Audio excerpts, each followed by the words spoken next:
Bonjour à tous, je suis ravie de vous retrouver aujourd'hui pour une nouvelle vidéo. Je vous propose un petit update de mes dernières lectures hors Pumpkin Autumn Challenge. Donc je crois que c'est des lectures que j'ai effectuées au mois d'octobre entre autres et certaines sont très récentes. Bref, je vous avais dit, hein, j'ai pas beaucoup lu et pour être honnête, on va parler surtout de graphiques. Entre autres de mangas, de BD et j'ai un petit roman, un tout petit roman jeunesse. Donc voilà, vous êtes prévenus. Même si ça n'est pas votre genre de prédilection à la base, n'hésitez pas puisque vous pourriez faire de bonnes découvertes. Pour être honnête, j'ai plusieurs titres que j'ai adorés. Voilà, on ne va pas tarder plus longtemps, c'est parti. Alors le premier titre que j'ai lu, du coup je crois, hein, tout n'est pas dans l'ordre, mais je crois que le premier titre, c'est le second tome d'un manga que j'ai commencé il y a déjà quelques temps. Honnêtement, ça traînait un peu dans ma palle. Bref, il s'agit... Je vais arrêter de faire du suspense comme ça. Il s'agit donc du deuxième tome de La Petite Faiseuse de Livres de Miya Kazuki aux éditions Ototo. Vous savez, dans ce manga, on suit en fait une jeune femme, donc Urano Motosu, qui était férue de livres et qui malheureusement est morte, décédée par... Dans ce petit manga, vous savez, on suit Urano Motosu qui est une jeune femme férue, mordue de livres, qui meurt écrasée par l'une de ses bibliothèques et qui se réincarne dans le corps d'une toute petite fille, d'une fillette qui vit dans un monde un peu à une époque, vous savez, médiévale. Donc un monde en fait dans lequel la lecture n'est pas accessible à tous, les livres sont extrêmement précieux, extrêmement chers à fabriquer et donc ils sont réservés à une élite. Du coup la plupart de la population ne sait même pas lire. Et donc Urano va se réveiller donc dans le corps d'une petite fille, je vous ai dit Maïn, qui est super mignonne hein, mais qui a une santé très fragile, en plus je crois qu'elle a 5 ans, un truc comme ça, donc voilà, la liberté d'action du coup est quand même légèrement réduite. Et donc en fait Maïn, aka Urano, va tout faire, tout ce qui est en son pouvoir pour avoir quelque chose à lire. Quoi qu'il lui en coûte, quoi que ce soit, elle veut de la lecture, elle veut avoir accès à des livres, elle ne peut pas vivre sans. Bref, on est sur un petit manga, c'est un peu de la tranche de vie, hein. Ne vous attendez pas à une action de fou. J'ai bien aimé ce deuxième tome, il est aussi sympathique à suivre. J'attends vraiment de voir la suite s'il y a des choses qui arrivent en plus parce que là c'est sympathique à suivre mais c'est pas un gros coup de cœur. La petite Maïn et je vous avais dit dans le premier tome était parfois un peu agaçante, eh ben, je vous rassure elle l'est toujours. Et du coup par contre j'adore ce personnage là, donc Lutz, qui est un de ses amis et qui lui est vraiment adorable, donc voilà, j'adore ce personnage. Bref, j'attends de voir la suite, vraiment je suis curieuse de savoir en fait ce que puisqu'il y a 4 tomes maintenant de sortie il me semble, ce que les tomes suivants vont donner. Je suis assez curieuse de voir où va nous emmener du coup ce manga, donc voilà, j'attends de voir la suite. Et maintenant je vous parle d'une sortie de manga mais plutôt récente puisque je crois qu'il est sorti au mois d'octobre. C'est un premier tome, il s'agit de Nova de Kali aux éditions H2T. Et alors dans ce petit manga un peu science-fiction, hein, il faut le dire, en fait la Terre après une chute de météorites a vu arriver des parasites extraterrestres en fait qui ont contaminé donc certains humains et donc il y a une organisation qui s'est créée pour détecter un peu les humains infectés et en fait on va suivre Riz, je crois qui est un ado de 13 ans, en somme toute relativement normal et en fait Riz il voit un jour débarquer chez lui. Il vit avec sa maman, bref, et il voit débarquer un jour chez lui cette fille qui s'appelle donc Nova, une fille un peu étrange, hein, je veux dire au comportement socialement un peu pas ordinaire, on va dire ça. Et donc voilà, il est assez surpris. En fait, Nova, elle travaille pour cette organisation et on lui a demandé de venir surveiller un petit peu en fait, le comportement de Riz, puisqu'il semblerait que Riz ait une réaction assez particulière quant aux parasites extraterrestres, bref. Je vous en dis pas plus parce que honnêtement c'est un premier tome, donc c'est bien de se plonger dedans sans trop en savoir, vraiment on vous donne plein de clés, c'est très sympathique, j'ai trouvé le scénario très original, du coup je vais pas vous spoiler mais c'est très original, bref, et j'ai vraiment adoré le dessin. Les traits sont extrêmement doux, j'ai adoré les personnages, j'ai adoré leur caractère, ils ont vraiment un caractère très très propre tous les deux, mais tout en nuances aussi, et j'ai adoré suivre l'évolution de leur rapport en fait, de leur relation. C'est très prometteur comme premier tome, vraiment il y a moyen que ce soit une saga, voilà, très très cool. Donc je vous conseille. Je vous propose ensuite un petit roman jeunesse, un tout petit roman jeunesse, et je dois bien l'avouer, ce qui m'a attiré tout d'abord sur ce roman jeunesse, c'est clairement la couverture. Mais j'ai compris pourquoi, puisque c'est Xavier Colette qui l'a réalisé, et Xavier Colette, il a aussi réalisé d'autres couvertures chez Flammarion Jeunesse, entre autres celle d'une saga très très connue dont je vous ai parlé, La Légende des Quatre. Je ne fais pas durer le suspense plus longtemps, il s'agit de La Mécanique du Diable de Philippe Pullman aux éditions Flammarion Jeunesse. Regardez cette couverture incroyable, incroyable de ce petit roman jeunesse de 115 pages à peu près je crois, écrit assez gros, on est vraiment sur du très jeunesse donc c'est écrit très gros, c'est très agréable à lire et je vous le donne en mille, c'est du hardback. Non mais what? C'est juste magnifique comme édition, elle est parfaite pour moi et vraiment regardez de plus près cette couverture, mais alors sans le reflet, mais elle est somptueuse. Somptueuse, c'est vraiment, je l'avoue totalement, c'est vraiment sur cette couverture, cette jaquette en tout cas, cette couverture que j'ai craqué sans même savoir de quoi ça allait parler. Philippe Pullman, c'est bien sûr l'auteur de la non moins célèbre saga mondialement connue À la croisée des mondes. Il a sorti en plus dernièrement les 2 premiers tomes de sa nouvelle trilogie, donc la trilogie de la poussière. Bref, que je n'ai pas lu. Et je n'ai pas lu non plus À la croisée des mondes, je vous le dis, ne me frappez pas. Bref, je sais que je dois le lire, mais pour l'instant, voilà, j'y suis pas. Donc c'était mon premier Philippe Pullman, et peut-être que je vais d'abord vous raconter de quoi ça parle. Alors, ce petit livre jeunesse est en fait une sorte de conte, clairement, on est sur un conte. On est dans une petite ville d'Allemagne, au cœur de l'hiver, alors déjà ça vous plonge dans l'ambiance, et on va suivre Karl qui est un apprenti horloger, qui a suivi donc un apprentissage avec un maître horloger donc pendant je crois quelques années, et en fait le soir où commence cette histoire on est la veille du jour où il doit rendre son projet, vous savez, pour finaliser en fait son apprentissage en fait, pour voilà conclure. Et en fait le projet que doivent rendre les apprentis horlogers, c'est une sorte de personnage pour l'horloge de la ville en fait, qui est extrêmement connue, hein, c'est la plus grande horloge du pays. Vous savez, toutes les heures il y a des personnages là qui sortent et vous voyez ce que je veux dire, les horloges avec des personnages mécaniques du coup qui sortent. Vous voyez de quoi je parle, je suis sûre. Et donc voilà, et le problème c'est que Karl il est mal parce qu'il est mal, ouais il est très très mal, parce qu'en fait il n'a rien fait. Il n'a pas réussi à construire ce personnage mécanique, ce personnage animé. Il l'a pas fait, donc il a rien à rendre. Et donc la ville va se déplacer, les gens aux alentours, pareil, vont venir de très très loin pour ne rien voir. Et donc il commence à paniquer légèrement. Et on est, du coup, je peux pas trop vous en dire, mais on est vraiment sur un conte, avec un récit dans le récit, avec des métaphores, avec une morale, vous savez, un conte vraiment, vraiment... un vrai conte comme on les aime, comme moi j'aimais en lire quand j'étais petite. Après on est sur un conte qui fout quand même un peu la trouille, puisque c'est pas tout rose. C'est pas tout rose, donc c'est pas non plus pour les trop petits, mais c'est vraiment un superbe conte. Il y a une magie qui se dégage, en plus il y a une façon d'écrire, alors je ne sais pas si la plume est aussi belle que dans La Croisée des Mondes, ou enfin voilà, mais vraiment j'ai adoré ce style d'écriture. En plus il y a des petites annotations comme si c'était l'auteur qui nous donnait un petit peu plus, qui nous disait ah bah ouais, bah non, voilà, enfin non, ça ne veut rien dire ce que je viens de dire, mais en gros j'allais vous dire quelque chose mais ça vous spoilerait, donc je me suis retenue au dernier moment. C'est pour ça que ça n'a ni queue ni tête. J'ai adoré en plus, vous voyez cette couverture, vraiment ça nous donne les indications. J'ai trouvé cette couverture parfaitement réalisée, excepté peut-être ce personnage là tout en haut, que moi j'ai pris pour une femme et qu'en fait apparemment ce serait un homme. Bon.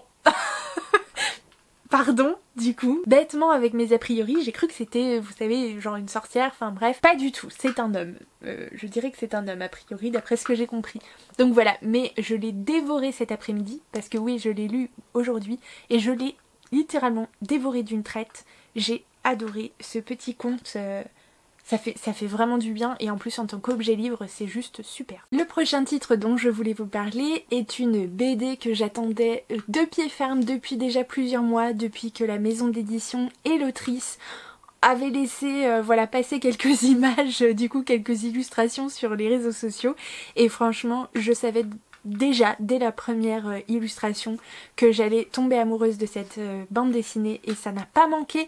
Je vous parle bien évidemment du premier tome de Spirit, donc le premier tome qui s'intitule Tunguska de Mara chez la maison d'édition Draco. Alors tout d'abord regardez-moi cette couverture mais genre somptueuse, pour moi elle est parfaite, elle est splendide, je l'adore, je la regarderai pendant des heures clairement.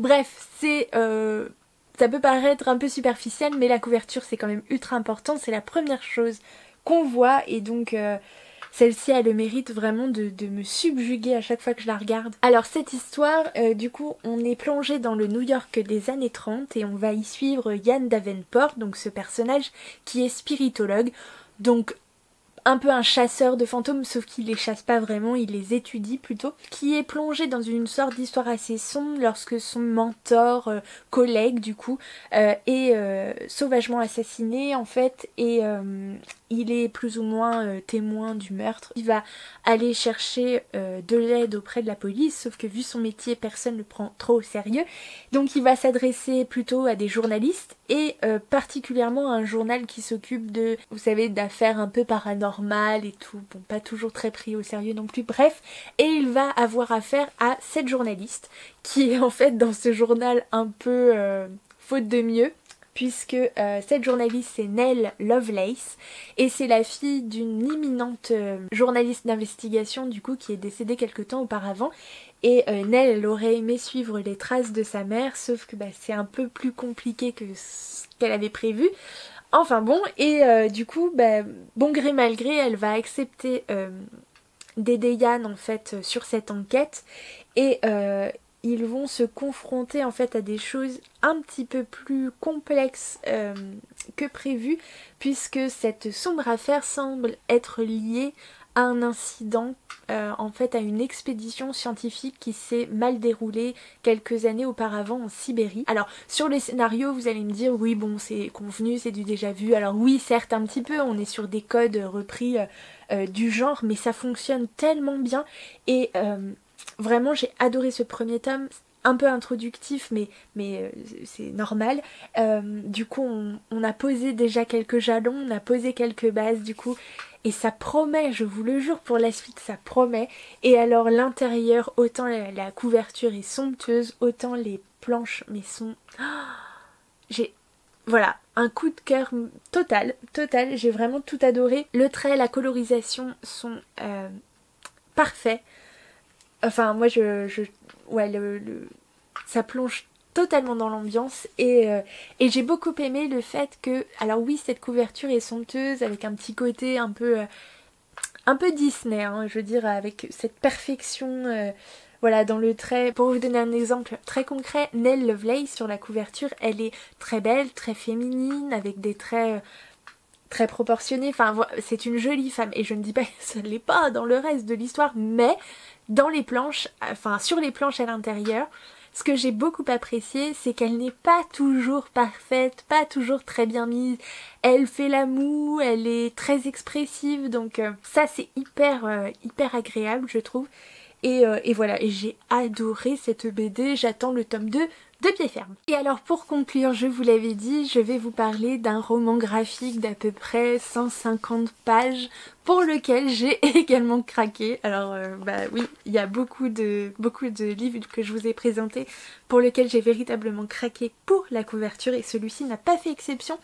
Et je suis contente parce que ça a été aussi un petit coup de cœur, et Alex Bookin en Prada en fait en a parlé dans sa vidéo, je crois, dans sa dernière vidéo d'hier, ou de ce matin, je ne sais plus quel jour on est, bref, dans sa dernière vidéo, et je trouve que sur nos ressentis on est un petit peu raccord, et donc voilà, ça me conforte un petit peu dans mes impressions. J'arrête de faire durer le suspense, je vous parle bien évidemment de Malgré tout de Jordi Lafèbre chez Dargaud. Alors moi, rien qu'en voyant cette couverture, en fait je suis tombée amoureuse. J'ai trouvé cette couverture pleine de poésie, pleine de charme. J'ai été émue rien qu'en la voyant, ça m'a beaucoup parlé. J'ai trouvé que c'était plein de douceur. Mais rien qu'à la regarder, je suis émue, sérieux les gars. Bref. Voilà, j'ai beaucoup aimé, je trouve que le dessin déjà est très invitant, la colorisation, le choix des tonalités et tout, c'est extrêmement doux. Bref, ça laissait présager quelque chose de très sympathique. Et alors une fois à l'intérieur, mon cœur craque. Bref, je vous dis de suite de quoi ça parle. On va suivre du coup en Italie 2 personnages. Le premier c'est Anna, une femme du coup au caractère bien trempé, voilà, pleine de vie du coup, qui a décidé de se lancer dans une carrière politique. Elle est devenue maire de la ville donc en Italie dans laquelle elle habite, et en parallèle on va suivre donc Zeno, le personnage masculin, qui est lui un esprit un peu libre, qui se veut sans attache, qui va partir de la ville voilà, dès qu'il le peut en tant que marin. Et en parallèle qui va bien sûr avoir un bagage scientifique, puisque Zeno il s'intéresse à une thématique donc du coup qui touche plutôt à la physique quantique, donc sur le temps, et donc il va mener pendant plus de 40 ans des recherches pour en fait écrire une thèse. Ce temps qui défile toujours et qui défile sans qu'on puisse l'arrêter, qui fonce vers l'avant. Et bah alors pour vous résumer sans trop vous donner les détails, en gros il explique que si on arrive à stopper le temps, on pourrait le faire revenir en arrière. Bref, c'est pas la plus grosse partie du récit, cette thèse, mais on se rend compte que c'est quand même hyper important, puisque c'est ce qui a déterminé en fait la construction du récit, puisque on va suivre ces 2 personnages sur vraiment des décennies, à des instants forts, à des moments des moments clés en fait de leur vie. Et en fait, je crois qu'il y a 20 chapitres dans cet album graphique, et on commence par le chapitre 20. Et on va bien sûr remonter jusqu'au chapitre 1. Et donc voilà en quoi du coup ça a déterminé la construction de l'histoire. Et on est bien sûr sur une histoire d'amour, alors une histoire d'amour contrariée, une histoire d'amour impossible, mais c'était tellement chouette, ça m'a mis un baume au cœur pas possible, c'est plein de poésie, c'est plein de douceur aussi, c'est extrêmement beau, le trait est somptueux, la colorisation parfaite pour moi, j'ai adoré la façon où les personnages, même séparés physiquement, en fait pendant toutes ces années, ils ont entretenu plus ou moins des liens par téléphone, par lettre, alors pas toujours ininterrompus, hein, mais voilà, au moment clé de leur vie, bref, ils se recontactent, et voilà, et Alex, du coup, Booking Emprunté en a parlé elle aussi, mais vraiment, c'est vrai que j'ai adoré ces planches où ils sont au téléphone, à des endroits complètement éloignés, et en fait, on a l'impression, au fur et à mesure, en fait, qu'ils se retrouvent au même endroit. C'est extrêmement bien fait, vraiment, faut le voir pour le croire, mais, mais c'est extrêmement bien fait. Et ce que j'ai beaucoup aimé aussi, c'est que Anna, en fait, pendant toutes ces années, elle a fini par se marier, du coup, à un homme qui s'appelle Giuseppe, et cet homme, il est ouais, presque parfait. C'est un homme doux, c'est un homme tendre, c'est un merveilleux papa pour leur fille, et il voue une véritable adoration à sa femme, donc vraiment c'est un homme qu'on ne peut qu'aimer, et c'est très déroutant parce que voilà, on aime des choses qui ne sont pas compatibles. C'est terrible ce dilemme en fait, mais ça fait partie de la vie, ça fait partie de ça, et c'est somptueux. Et alors si j'ai une petite chose à rajouter, c'est que j'ai été extrêmement touchée par le traitement des yeux des personnages. Je ne saurais pas vous l'expliquer, je ne peux pas vous dire pourquoi, mais Jordi Lafèbre a une manière de dessiner les yeux de ces 2 personnages principaux. Il y a beaucoup de choses qui passent dans leur regard. Alors c'est très bizarre à dire comme ça pour du pour du graphisme, mais c'est ce que j'ai ressenti. Ils ont des yeux terriblement différents, donc c'est assez étonnant et il y a énormément de choses qui se passent. Ce regard de Zeno, mais oui, c'est terriblement émouvant. Et pareil pour celui d'Anna, donc vraiment chapeau bas parce que les yeux c'est pas toujours le plus facile je crois à réaliser. Et là il y a quelque chose qui se passe vraiment, il faut le voir. Il faut le lire, il faut le découvrir. C'est une bulle de bien-être, une bulle d'amour, même si voilà, on n'est pas sur un truc tout est beau, tout est rose, mais c'est beau, c'est vraiment chouette, c'est vraiment chouette. Et alors cette construction très très originale du coup pour le coup, et voilà, ça fait juste du bien. Et c'est un album graphique juste magnifique. Donc je n'ai qu'une chose à dire, qu'attendez-vous. Et voilà, c'est tout pour moi. Je vous avais dit c'était une très courte vidéo. Je n'ai pas eu beaucoup de temps de lire, mais là depuis quelques jours j'ai commencé à reprendre un petit rythme et ça me convient bien. C'est le côté positif on va dire du confinement, il faut bien en trouver. Donc voilà, on fait comme on peut. Bref, j'en ai profité en plus pour récupérer quelques titres chez mon libraire. Pensez au click and collect, franchement, pensez au click and collect. Surtout qu'il y a certaines librairies qui proposent aussi la livraison. Donc surtout n'hésitez pas à vous renseigner auprès des librairies indépendantes s'il vous plaît. Voilà, c'était tout pour moi. Vous avez vu beaucoup de graphiques mais vraiment de jolies découvertes. Des beaux livres, donc ça fait vraiment plaisir et du coup il me fallait un petit peu ça pour me remettre un petit peu dedans. Donc je suis contente, j'espère que ça vous a plu quand même. Si vous n'êtes pas encore abonné à la chaîne, n'hésitez pas à le faire, ça ne coûte rien mais ça permet de la faire vivre. Pareil pour les petits pouces bleus, pareil pour les commentaires. J'adore lire vos commentaires, j'adore vous répondre, j'adore qu'on échange. C'est extrêmement important pour moi. D'ailleurs, petite info... comme ça, supplémentaire bonus. L'une d'entre vous m'a prévenu, il y a quelques temps, je vous ai parlé d'un manga que j'avais découvert cette année et que j'ai adoré. Il n'existe que 3 tomes, j'en ai déjà lu 2 et franchement j'ai le 3e mais je me le garde au chaud tellement j'ai adoré. Il s'agit de Little Witch Academia et en fait l'une d'entre vous du coup m'a prévenu que la série animée duquel c'était tiré était en fait disponible sur Netflix. Et voilà, j'ai commencé à regarder, je ne sais plus combien d'épisodes, mais beaucoup, et vraiment c'est un régal. Autant j'adore le manga tel quel, mais vraiment la série animée du coup n'a rien à lui envier. C'est très bien fait, c'est tout à fait ce à quoi je m'attendais, enfin je m'y retrouve totalement. Donc vraiment si vous aimez du coup les animés, n'hésitez pas, Little Witch Academia sur Netflix. C'est un vrai plaisir. J'espère que cette vidéo vous a plu, j'espère que vous allez bien, que vous vous portez bien, que vous prenez bien soin de vous, que vous prenez soin de vos proches également.